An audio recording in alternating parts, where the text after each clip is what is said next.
નમસ્તે વિદ્યાર્થી મિત્રો, લાસ્ટ ટાઈમ આપણે ક્રિયાશીલ સમૂહ કોને કહેવામાં આવે છે તે ઉદાહરણ દ્વારા સમજી ગયા. તો ક્રિયાશીલ સમૂહ કોને કહીશું યાદ છે તમને? તો જે પણ કોઈ કાર્બનિક સંયોજનો છે એ કાર્બનિક સંયોજનોની લાક્ષણિક પ્રક્રિયાઓ તે સંયોજનોમાં જોવા મળતા પરમાણુઓ અથવા તો પરમાણુ સમૂહ દ્વારા જો એ નક્કી કરવામાં આવે તો એ જે પરમાણુ સમૂહ છે એ પરમાણુ સમૂહ અથવા તો જે પરમાણુ છે એ પરમાણુને શું કહેવામાં આવે છે? તેમને ક્રિયાશીલ સમૂહ તરીકે ઓળખવામાં આવે છે. તો વિદ્યાર્થી મિત્રો, એ જે પણ ક્રિયાશીલ સમૂહ છે એ ક્રિયાશીલ સમૂહ આપણે કોષ્ટક દ્વારા પણ સમજી ગયા. તો ક્રિયાશીલ સમૂહ કયા કયા છે? તો હેલોજન તત્વમાં જોવા મળતા જે હેલો સમૂહ છે એમાં ક્લોરીન પરમાણુ અને બ્રોમિન પરમાણુ જોવા મળે છે. તો હેલો સમૂહમાં ક્લોરીન પરમાણુ અને બ્રોમિન પરમાણુ જોવા મળે છે. તેવી જ રીતે ઓક્સિજન તત્વના ક્રિયાશીલ સમૂહ કયા કયા છે? તો વિદ્યાર્થી મિત્રો, એ પણ આપણે લાસ્ટ ટાઈમ સમજી ગયા છે કે જે ઓક્સિજન પરમાણુ છે એ ઓક્સિજન પરમાણુ જે કાર્બનની શૃંખલા છે તેની સાથે એકલો જોવા મળતો નથી, એટલે કે એકલતામાં ઓક્સિજન પરમાણુ કાર્બન સાથે જોડાતો નથી, પરંતુ એ જે પણ કોઈ ઓક્સિજન પરમાણુ છે તેની સાથે બીજો પરમાણુ જોડાય છે અને પરમાણુ સમૂહ બનાવે છે. તો ઓક્સિજન તત્વના ક્રિયાશીલ સમૂહ કયા કયા છે?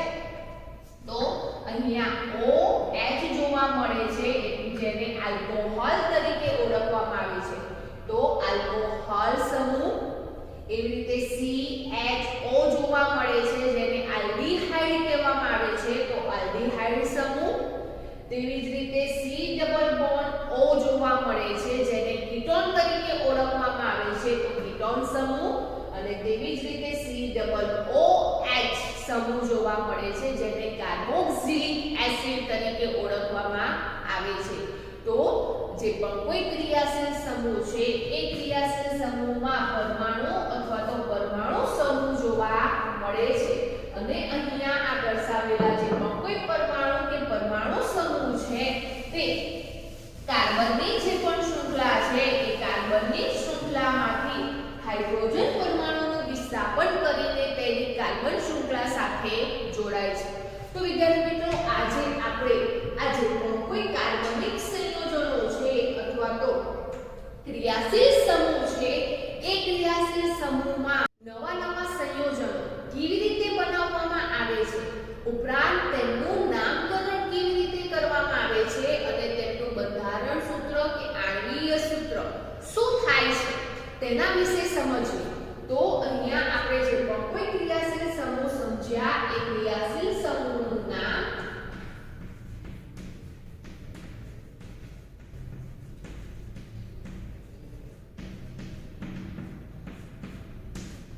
તો ક્રિયાશીલ સમૂહ છે એ ક્રિયાશીલ સમૂહમાં શું સમજવાનું છે? તો ક્રિયાશીલ સમૂહ છે એમાં જે પણ કોઈ બંધારણ સૂત્ર છે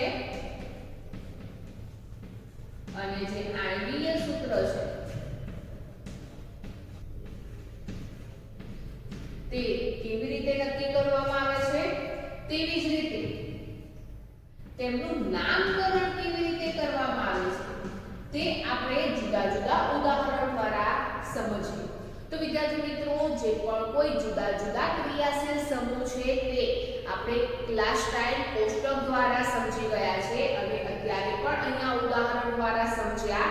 તેમાંથી સૌથી પહેલો આપણે સમૂહ લઈએ છીએ. પહેલો સમૂહ કયો લઈશું આપણે? તો પહેલો સમૂહ લઈશું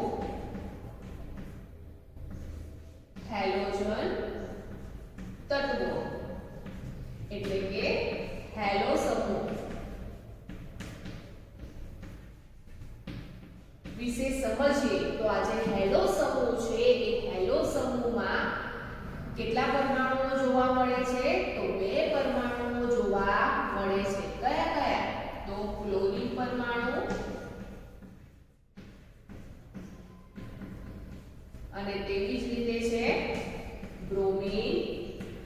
બંધારણ જેને સમૂહ દ્વારા કેવી રીતે દર્શાવવામાં આવે છે તો ક્લોરીન પરમાણુ છે એ ક્લોરીન પરમાણુને આગળ એકલ બંધ અને ક્લોરીન પરમાણુની જે સંખ્યા છે તેના દ્વારા દર્શાવવામાં આવે છે અને તેવી જ રીતે બ્રોમિન પરમાણુ છે એને ક્રિયાશીલ સમૂહની સંજ્ઞા શું થાય છે તો આગળ એકલ બંધ દર્શાવવામાં આવે છે અને બ્રોમિન પરમાણુની જે સંજ્ઞા છે Br એ રીતે તેને દર્શાવવામાં આવે છે। હવે વિદ્યાર્થી મિત્રો સૌથી પહેલા આ જે પણ કોઈ હેલો સમૂહ છે એ હેલો સમૂહમાં જે ક્લોરીન પરમાણુ છે એ ક્લોરીન પરમાણુ ને લગતા સંયોજનો ના નામકરણ અને બંધારણીય સૂત્ર કેવી રીતે બને છે તે સમજીએ તો સૌથી પહેલા આપણે લઈએ છીએ ક્લોરીન પરમાણુ એટલે કે Cl સમૂહ કયો લઈએ છીએ Cl સમૂહ તો અહીંયા આ જે પણ કોઈ Cl એટલે કે ક્લોરીન સમૂહ છે એ સમૂહ જે કાર્બનની શૃંખલા છે એ કાર્બનની શૃંખલામાં કેવી રીતે જોડાય છે તે પણ આપણે લાસ્ટ ટાઈમ સમજી ગયા છે ફરીથી આપણે સમજીએ તો જે પણ કોઈ હાઇડ્રોકાર્બન સંયોજનો છે એ હાઇડ્રોકાર્બન સંયોજનોમાં જે આલ્કેન સંયોજનો છે એ આલ્કેન સંયોજનોના બંધારણીય સૂત્ર લેવામાં આવે છે અને એ બંધારણીય સૂત્રમાં એક હાઇડ્રોજન પરમાણુ દૂર કરીને એક હાઇડ્રોજન પરમાણુની સાથે ક્લોરીન પરમાણુ જોડાય છે એટલે કે હાઇડ્રોજન પરમાણુ દૂર થાય છે એ જગ્યા પર ક્લોરીન પરમાણુ છે એ કાર્બનની શૃંખલા સાથે જોડાય છે અને ક્લોરીનને લગતા કાર્બનિક સંયોજનો અથવા તો ક્રિયાશીલ સંયોજનો બનાવે છે। તો એમાં સૌથી પહેલું ઉદાહરણ લઈએ તો આલ્કેન સંયોજનોમાં એક કાર્બન ધરાવતું સંયોજન કયું છે તો આપણે સમજી ગયા છે તે જ પ્રમાણે એક કાર્બન ધરાવતું સંયોજન છે મીથેન। હવે મીથેનનું બંધારણીય સૂત્ર શું થાય છે તો જે મીથેન છે એ મીથેનનું બંધારણીય સૂત્ર થાય છે CHH એટલે કે જે મીથેન છે એ મીથેનનું બંધારણીય સૂત્ર આ પ્રમાણે જોવા મળે છે કે મીથેનમાં કાર્બનની સંખ્યા 1 છે અને તેની સંયોજકતા સંતોષવા માટે તેની આસપાસ હાઇડ્રોજનના 4 પરમાણુ એકલ બંધથી જોડાય છે। તો આ જે બંધારણીય સૂત્ર છે કોનું છે તો એ મીથેનનું છે। હવે આપણે ક્લોરીન ક્રિયાશીલ સમૂહ છે એનું સંયોજન બનાવવું છે તો એ બનાવવા માટે શું કરવામાં આવે છે તો વિદ્યાર્થી મિત્રો આપણને ખબર છે જે ક્લોરીન પરમાણુ છે એ ક્લોરીન પરમાણુની સંયોજકતા કેટલી જોવા મળે છે તો ક્લોરીન પરમાણુની સંયોજકતા 1 જોવા મળે છે। તેવી જ રીતે હાઇડ્રોજન પરમાણુની સંયોજકતા કેટલી જોવા મળે છે તો હાઇડ્રોજન પરમાણુની સંયોજકતા પણ 1 જોવા મળે છે એટલે કે હાઇડ્રોજન પરમાણુ અને ક્લોરીન પરમાણુની સંયોજકતા 1 સમાન જોવા મળે છે જેથી કરીને જો અહીંયા ક્લોરીન સમૂહ આ કાર્બનિક શૃંખલામાં જોડાય છે ત્યારે તે કોઈ પણ એક હાઇડ્રોજન પરમાણુને દૂર કરે છે એટલે કે કોઈ પણ એક હાઇડ્રોજન પરમાણુનું વિસ્થાપન કરે છે અને વિસ્થાપન કર્યા પછી એ હાઇડ્રોજન પરમાણુની જગ્યા પર એક ક્લોરીન પરમાણુ જોડાય છે અને નવું સંયોજન બનાવે છે। તો અહીંયા મીથેન છે એ મીથેનમાંથી એક હાઇડ્રોજન પરમાણુ દૂર થાય છે અને દૂર થઈને ક્લોરીન પરમાણુ જોડાય છે અને નવું કાર્બનિક સંયોજન બનાવે છે। તો વિદ્યાર્થી મિત્રો અહીંયા આ જે પણ કોઈ કાર્બનિક સંયોજન છે એ કાર્બનિક સંયોજનોનું નામ કેવી રીતે કરવામાં આવે છે એટલે કે જે ક્લોરીન સમૂહ છે એ ક્લોરીન સમૂહનું નામકરણ કેવી રીતે કરવામાં આવે છે તો અહીંયા જે ક્લોરીન સમૂહ છે એ ક્લોરીન સમૂહના નામકરણમાં પૂર્વક લગાવવામાં આવે છે અને પૂર્વક કયો લગાવવામાં આવે છે તો અહીંયા આપણે કયો પરમાણુ છે એ કાર્બનિક શૃંખલા સાથે જોડાય છે તો ક્લોરીન પરમાણુ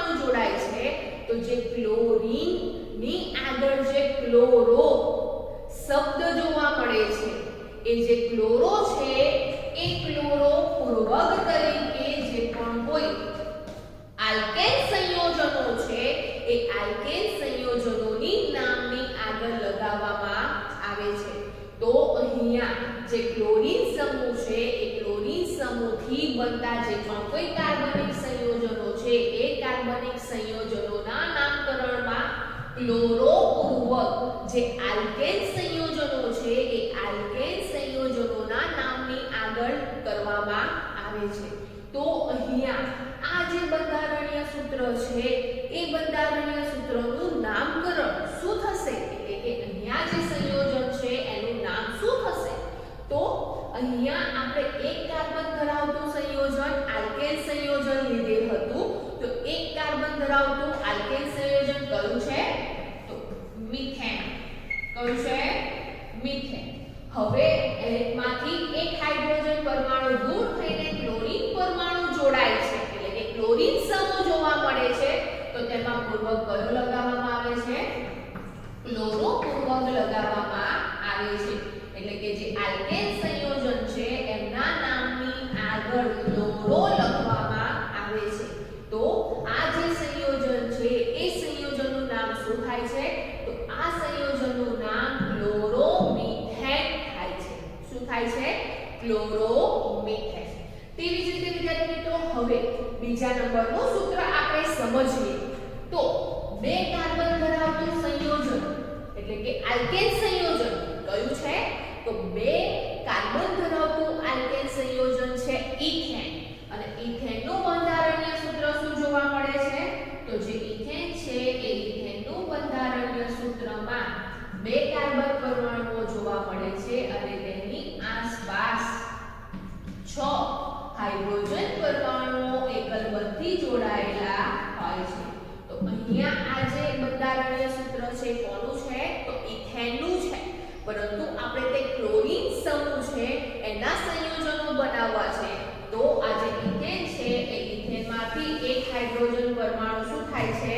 દૂર થાય છે અને દૂર થઈને જે ક્લોરીન પરમાણુ છે એ કાર્બનની શૃંખલા સાથે જોડાય છે અને નવું સંયોજન બનાવે છે. તો આ જે સંયોજન છે એ સંયોજનનું નામ કેવી રીતે કરવામાં આવે છે? તો આપણે સમજ્યા તેવી જ રીતે બે કાર્બન ધરાવતું આલ્કેન સંયોજન કયું છે? તો બે કાર્બન ધરાવતું આલ્કેન સંયોજન છે ઇથેન. અને ક્લોરીન પરમાણુ જોડાય છે. તો ક્લોરીન પરમાણુ જોડાય છે તો તેમના નામકરણમાં ક્લોરોપૂર્વક લગાવવામાં આવે છે. તો ક્લોરોઇથેન. આ જે બંધારણીય સૂત્ર છે એનું નામ શું થશે? ક્લોરોઇથેન. તેવી જ રીતે ત્રીજા નંબરે જોઈએ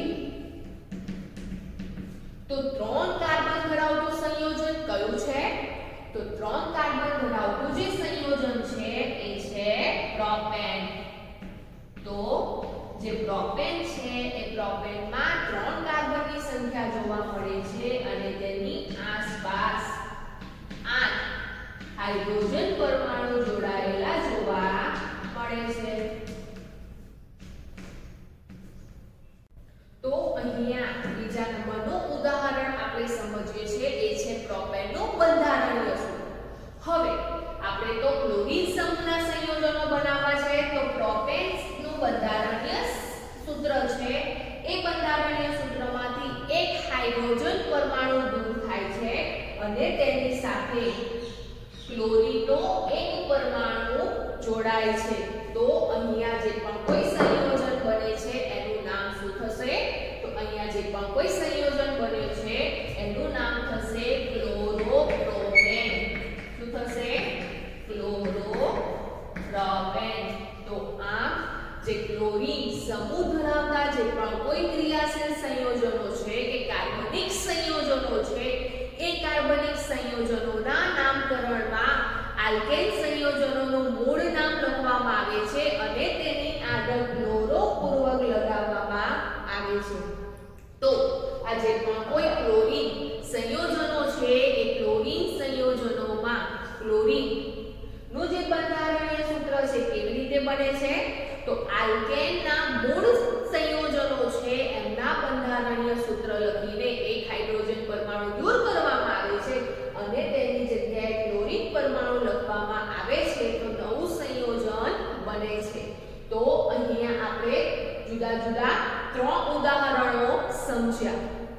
હવે વિદ્યાર્થી મિત્રો આ જે પણ કોઈ ઉદાહરણ છે કે જે પણ કોઈ સંયોજનો છે એ સંયોજનોનું જે બંધારણીય સૂત્ર છે એ બંધારણીય સૂત્ર બીજી કઈ રીતે લખી શકાય છે તો અહીંયા આ જે ક્લોરોમિથેન છે એ ક્લોરોમિથેનનું બંધારણીય સૂત્ર બીજું CH3 જે કાર્બન છે એ કાર્બનની સાથે 3 હાઇડ્રોજન પરમાણુ જોડાયેલા જોવા મળે છે અને સાથે ક્લોરીન પરમાણુ જોવા મળે છે અથવા તો તમે તેને આ રીતે પણ લખી શકો છો CH3 છે એટલે કે જે કાર્બન છે એની સાથે જે હાઇડ્રોજન પરમાણુ છે એ આ રીતે દર્શાવી શકો છો અને તેની સાથે ક્લોરીન પરમાણુ દર્શાવી શકો છો તો અહીંયા આ જે ક્લોરીન સમૂહ છે એ સમૂહ નું બંધારણીય સૂત્ર આપણે આ રીતે પણ દર્શાવી શકીએ છીએ તેવી જ રીતે આ સંયોજનનું બંધારણીય સૂત્ર કેવી રીતે દર્શાવી શકાશે તો CH3 CH2Cl તો CH3 CH2Cl અહીંયા પણ આ રીતે બંધારણીય સૂત્ર દર્શાવીએ તો કાર્બનની સંખ્યા 2 છે અને 2 કાર્બન ધરાવતું સંયોજન ઇથેન છે અને તેની સાથે ક્લોરીન પરમાણુ જોડાય છે એટલે એનું નામ શું થશે ક્લોરોઇથેન અને એવી જ રીતે આનું બંધારણીય સૂત્ર બીજી કઈ રીતે લખી શકાશે તો CH3 CH2 CH2Cl આ રીતે લખી શકાય છે આ ઉપરાંત વિદ્યાર્થીઓ તેમનું આણ્વીય સૂત્ર શું બનશે તો તેમનું આણ્વીય સૂત્રમાં જે કાર્બનની સંખ્યા જેટલી જોવા મળે એ સંખ્યા અને હાઇડ્રોજનની જે સંખ્યા જોવા મળે એ સંખ્યા દર્શાવીને સાથે ક્લોરીન પરમાણુ દર્શાવવામાં આવે છે તો આનું જે આણ્વીય સૂત્ર છે એ આણ્વીય સૂત્ર આ પ્રમાણે જોવા મળશે જે અહીંયા બંધારણીય સૂત્ર છે એ બંધારણીય સૂત્રની જેવું થશે પણ શું થશે CH3Cl એવી જ રીતે આનું આણ્વીય સૂત્ર શું થશે તો આનું આણ્વીય સૂત્ર થશે C2H5Cl અને એવી જ રીતે આનું આણ્વીય સૂત્ર શું થશે તો C3H7Cl તો વિદ્યાર્થી મિત્રો બંધારણીય સૂત્ર પરથી આપણે આણ્વીય સૂત્ર પણ લખી શકીએ છીએ આ ઉપરાંત વિદ્યાર્થી મિત્રો આ જે પણ કોઈ ક્લોરો સમૂહ છે એટલે કે ક્લોરીન પરમાણુનો જે સમૂહ છે એનું નામકરણ બીજી રીતે પણ કરવામાં આવે છે તો બીજી કઈ રીતે કરવામાં આવે છે તો અગાઉ આપણે આલ્કાઇલ સમૂહ વિશે સમજી ગયા છે એટલે કે આલ્કાઇલ સંયોજન વિશે સમજી ગયા છે તો આલ્કાઇલ સંયોજનો કોને કહેવામાં આવે છે તો જે આલ્કેન સંયોજનો છે એ આલ્કેન સંયોજનોમાંથી એક હાઇડ્રોજન પરમાણુ દૂર થાય છે એટલે કે એક હાઇડ્રોજન પરમાણુ ઓછો હોય અને બનતું જે આણ્વીય સૂત્ર છે જેને શું કહીએ છીએ આપણે આલ્કાઇલ સંયોજનો કહેવામાં આવે છે તો અગાઉ આપણે આલ્કાઇલ સંયોજનો ના સામાન્ય સૂત્ર પરથી તેમના આણ્વીય સૂત્ર પણ સમજ્યા હતા તો એમાં સૌથી પહેલા આલ્કાઇલ સંયોજનોમાં મિથાઇલ સંયોજન જોવા મળે છે કે એક કાર્બન ધરાવતું સંયોજન જોવા મળે છે તો એ જે મિથાઇલ સંયોજન છે એ મિથાઇલ સંયોજનનું આણ્વીય સૂત્ર શું થાય છે તો મિથાઇલ છે એ મિથાઇલનું આણ્વીય સૂત્ર CH3 જોવા મળે છે એટલે કે જે મિથેન છે એ મિથેનમાંથી એક હાઇડ્રોજન ઓછો જોવા મળે છે અને CH3 બને છે તો એ CH3 જે છે એ આલ્કાઇલ સંયોજન કહેવાય છે અને એક કાર્બન ધરાવે છે જેથી તેને મિથાઇલ તરીકે ઓળખવામાં આવે છે તો અહીંયા આ જે પણ કોઈ સંયોજન છે એનું બીજું નામકરણ કેવી રીતે કરવામાં આવે છે તો અહીંયા જે પણ કોઈ આલ્કાઇલ સંયોજન છે એ આલ્કાઇલ સંયોજનોનું સૌથી પહેલા નામ લખવામાં આવે છે અને પાછળ ક્લોરીન પરમાણુ જોવા મળે છે તો ક્લોરીન પરમાણુ ની જગ્યાએ આપણે ક્લોરાઇડ પ્રત્યય લગાવવામાં આવે છે તો આનું જે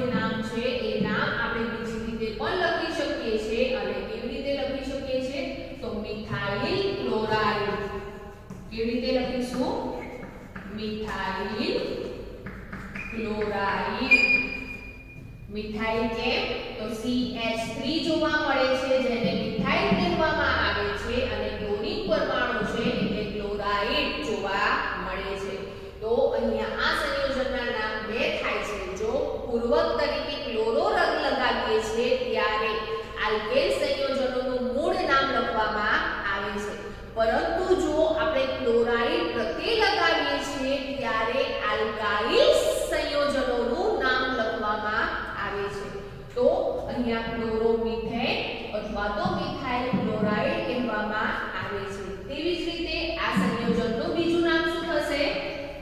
તો અહીંયા C2H5 છે. હવે ઇથેનમાંથી એક હાઇડ્રોજન દૂર થયું છે તો બે કાર્બન ધરાવતું આલ્કાઇલ સંયોજન કયું છે? ઇથાઇલ. તેનું બીજું નામ શું થશે? Ethyl chloride. અને એવી જ રીતે ત્રણ કાર્બન ધરાવતું જે સંયોજન છે એનું બીજું નામ શું થશે? તો એને કહેવાશે પ્રોપાઇલ ક્લોરાઇડ.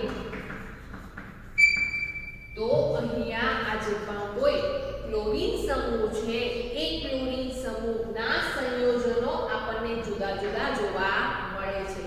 તો અહીંયા આપણે ત્રણ કાર્બન ધરાવતા સંયોજનો સુધીના સંયોજનો સમજ્યા છે. તેવી જ રીતે તમે ચાર કાર્બન ધરાવતો જે બ્યુટેન છે એ બ્યુટેનના બંધારણીય સૂત્રમાંથી એક હાઇડ્રોજન દૂર કરીને ક્લોરીન પરમાણુનું જોડાણ કરો ત્યારે નવું સંયોજન બને છે અને કયું થશે? ક્લોરોબ્યુટેન અથવા તો બ્યુટાઇલ ક્લોરાઇડ બને છે.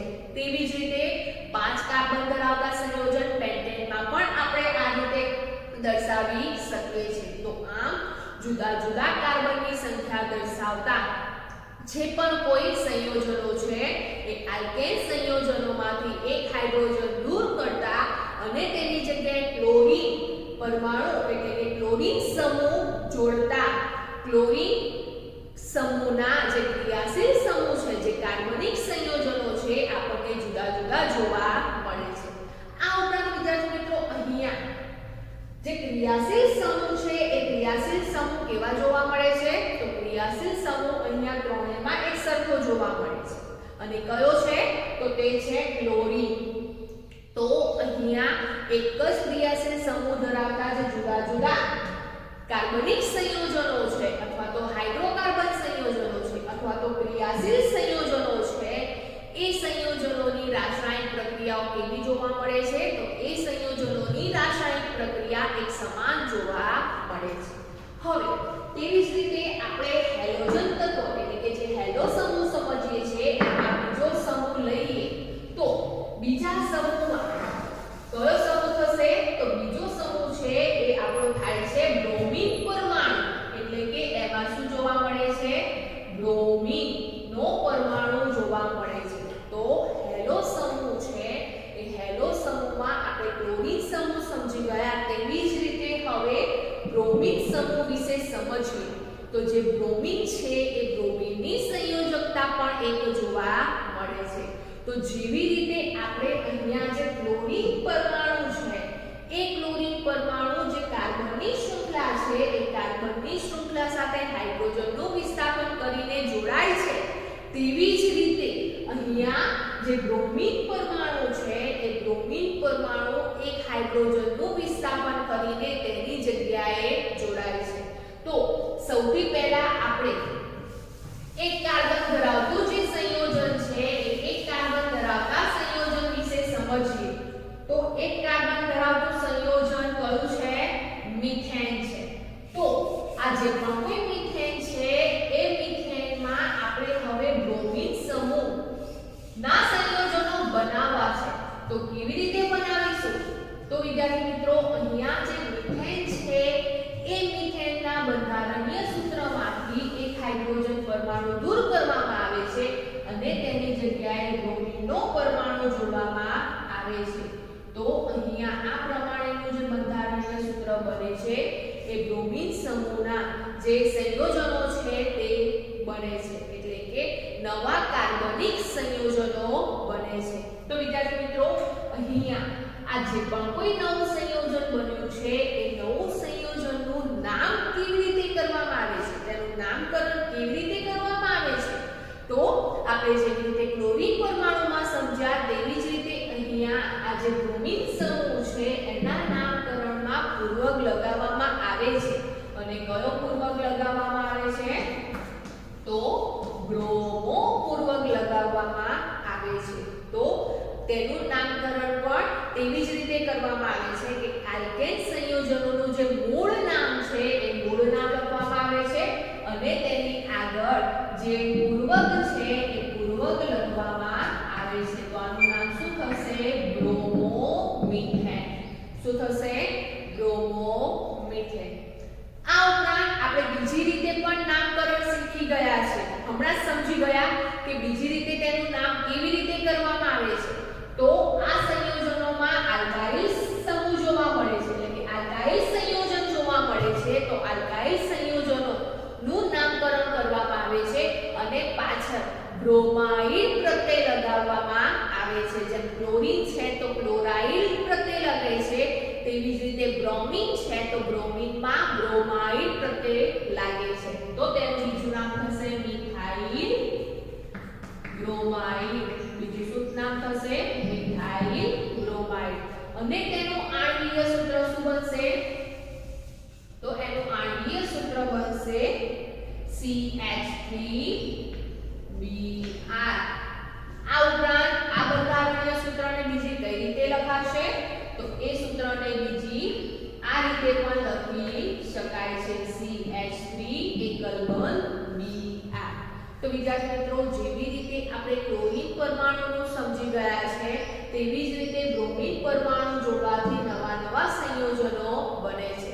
એવી જ રીતે બીજું ઉદાહરણ લઈએ આપણે. તો બીજું ઉદાહરણ 2 કાર્બનની સંખ્યા ધરાવતું સંયોજન કયું છે, તો 2 કાર્બનની સંખ્યા ધરાવતું આલ્કેન સંયોજન છે ઇથેન.